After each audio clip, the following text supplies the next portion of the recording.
مولانا تحسین جیلانی صاحب کے بیانات سننے کے لیے تحسین جیلانی آفیشیل کو سبسکرائب کریں۔ ہر مالک کے نصاب پر قربانی واجب ہے، عاقل ہو، بالغ ہو، مسلمان ہو، قربانی کروائے گا اللہ کی بارگاہ میں اس کی قربانی قبول ہوگی۔ لیکن 3 لوگوں کی قربانی اللہ کی بارگاہ میں قبول نہیں ہوتی ہے۔ 3 لوگ، یہ 3 قسم کے جو لوگ ہیں، لاکھوں جانور قربان کر دیں، لاکھوں کی تعداد میں یہ قربانی کر دیں، لیکن ان کی قربانی قبول نہیں ہوتی ہے۔ کون ہے یہ لوگ؟ نمبر 1 پر آتا ہے سود کھانے والا، کہ جو سود کا کام کرتا ہے اور سود کے کمائے ہوئے پیسوں سے جانور لا کے اور پھر قربانی کرتا ہے، یعنی حرام دولت اکٹھا کر کے اور اسی دولت سے پھر جانور خرید کر کے اور قربانی کرواتا ہے، تو اس کی قربانی اللہ کی بارگاہ میں مقبول نہیں ہوگی، کیونکہ یہ حرام کی دولت ہے، حرام کی کمائی ہے۔ سود کھا کر لوگوں کا خون چوس چوس کر کے اس نے پیسے جمع کیے، لوگوں کی بددعائیں لے لے کر اس نے پیسے جمع کیے، اور پھر اس سے اللہ کی بارگاہ میں جانور قربان کرتا ہے، نہیں قربانی ہوگی۔ آپ کو پتا ہے سود کھانے والا کتنا بڑا گنہگار ہے؟ لوگوں کے خون چوس چوس کر یہ جمع کرتا ہے پیسہ، جس کے پاس نہیں ہے وہ بھی اس کو سود دیتا ہے، جس کے پاس ہے وہ بھی دیتا ہے، تو سود سے دولت جمع ہو گئی، مالدار بن گیا۔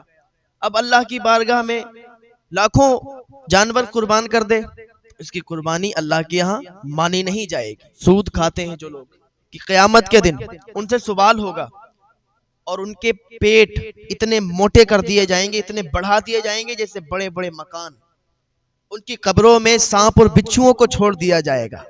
دوسرا، شراب بیچ کر قربانی کرنے والا، یعنی جس کا شراب کا کام ہے، جس کی شراب کی دکان ہے، شراب بیچتا ہے اور شراب بیچ کر اس نے پیسے کمائے ہیں، تو اس پیسے سے بھی اگر وہ قربانی کروائے گا تو اس کی قربانی نہیں مانی جائے گی۔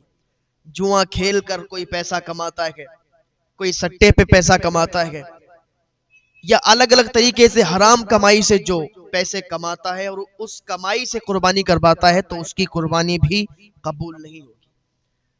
لاکھ قربانی کروا دے، لاکھ جانور کٹوا دے، لاکھ جانور کٹوا کے بکوا دے، لاکھ جانور کٹوا کے اور تقسیم کروا دے، قربانی قبول نہیں ہو سکتی، اس لیے کہ اس نے اللہ سے بغاوت کی ہے، اللہ کو ناراض کیا ہے، حرام کمائی کی ہے، حرام کام سے پیسے کما کے پھر وہ قربانی کروا رہا ہے۔ اگر آپ کو قربانی کروانی ہے، جائز کمائی سے قربانی کروائیں، اللہ کو راضی کر کے جو کام کریں گے اس میں فائدہ ہے، اور اللہ کو ناراض کر کے اگر کوئی کام کریں گے تو نقصان ہی اٹھائیں گے۔ اور تیسرا، اس کی بھی قربانی قبول نہیں ہوتی ہے جو کسی کا حق مار کے قربانی کرتا ہے۔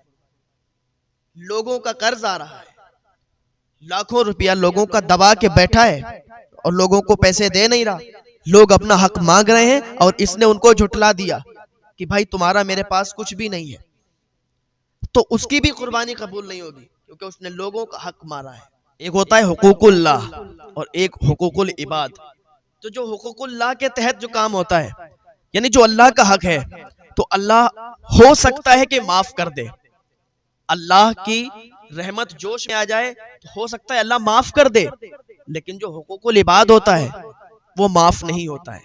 اگر آپ نے کسی کے پیسے لیے ہیں اور اس کو پیسے واپس نہیں کیے، اس نے مانگے، آپ نے اس کو جھٹلا دیا، یا آپ نے کہا ہم نہیں دیں گے، یا آپ نے کہہ دیا کہ ہم نے آپ سے نہیں لیے تھے، تو آپ نے اس کا حق مارا، اور حق مار کر کے اگر آپ قربانی کرتے ہیں، لاکھوں جانور قربان کر دیں، آپ کی قربانی اللہ کے یہاں قبول نہیں ہوگی۔ تو ان باتوں کو ذرا خیال میں رکھیں اور قربانی کریں تو پاک اور صاف کمائی سے، جو نیکی سے کمائی ہوئی کمائی ہے، جو جائز کمائی ہے، اس سے قربانی کریں گے تو پھر آپ کی دنیا بھی سنور جائے گی اور آخرت بھی سنور جائے گی، اور آپ کا جو نیک جائز پیسہ قربانی میں لگے گا وہ قربانی اللہ کے یہاں قبول ہوگی۔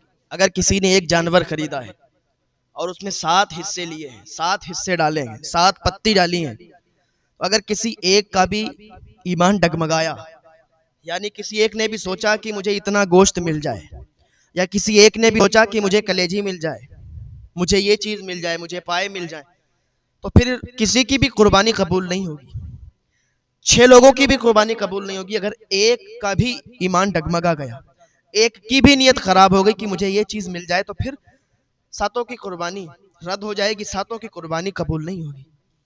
تو قربانی کرنے سے پہلے ہی جو حصہ ڈالتے ہیں، پتی ڈالتے ہیں، تو ایک جانور میں جب 7 لوگ حصہ لیتے ہیں تو 7 آپس میں ڈیسائیڈ کر لیں کہ جو بھی اس میں تقسیم ہوگا، جو بھی بانٹا جائے گا برابر برابر کر دیا جائے گا.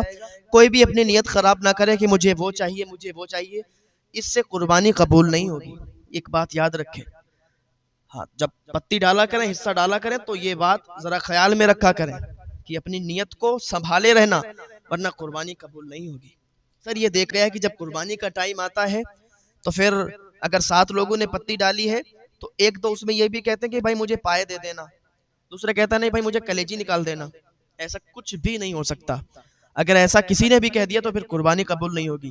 بہتر طریقہ یہ ہے کہ ساری چیزیں کاٹ پیٹ کے برابر کر کے سب میں ملا دیا جائے اور سب برابر برابر تقسیم کر دیا جائے. یہ بہتر طریقہ ہے. قربانی اس پر ہوگی جو مالک نصاب ہے. ایک گھر میں اگر 3 لوگ مالک نصاب ہیں تو تینوں پر قربانی جائز ہے. ایک گھر میں اگر 10 لوگ ہیں اور 10 بھی مالک نصاب ہیں تو 10 پر قربانی واجب ہے. وہ قربانی کرنا ہی پڑے گی، نہیں کریں گے تو گناہگار ہوں گے.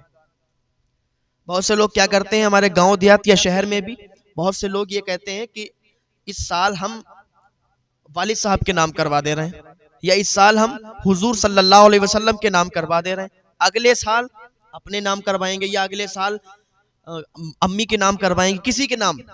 تو ایک بات یاد رکھیں، قربانی کے دنوں میں جب قربانی کا ٹائم آتا ہے، قربانی کا یہ مہینہ آتا ہے، تو ایک بات یاد رکھیں کہ جو مالک کے نصاب ہے سب سے پہلے قربانی اس پر واجب ہے، وہ پہلے قربانی کروائے گا. ایسا نہیں ہو سکتا ہے کہ مالک نصاب میں ہوں اور میں چاہتا ہوں کہ میں اس بار حضور صلی اللہ علیہ وسلم کے نام سے کروا دوں اور اپنے نام سے پھر اگلی بار کروا دوں گا.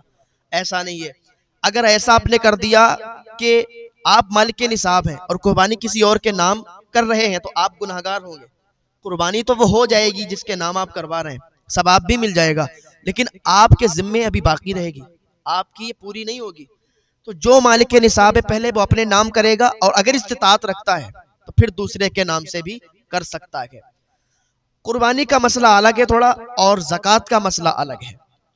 ایک گھر میں بیٹا بھی ہے، باپ بھی ہے، تو باپ کے پاس الگ مال ہے، بیٹے کے پاس الگ پیسے ہیں، تو بیٹا بھی قربانی کروائے گا، باپ بھی قربانی کروائے گا.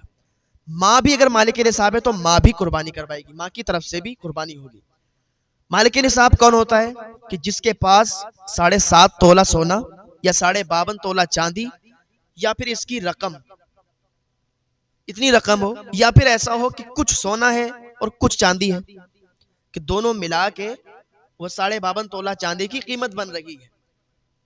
اس دور میں، اس ٹائم 2024 میں 52.5 تولہ چاندی کی قیمت تقریباً 47 یا 48 ہزار روپے بن رہی ہے. اگر کسی کے پاس اتنا رقم ہے، اتنا کیش ہے، تو بھی اس پر قربانی واجب ہے. اگر کسی کے پاس 3 تولہ یا 2 تولہ سونا ہے اور باقی تھوڑی سی چاندی ہے، 2 تولہ ہے، 3 تولہ ہے، 50 گرام ہے، مطلب سونے کے علاوہ تھوڑی بھی چاندی ہے، تو دونوں کی رقم ملا کے اگر وہ 52.5 تولہ چاندی کی رقم بن رہی ہے تو پھر قربانی اس پر واجب ہے.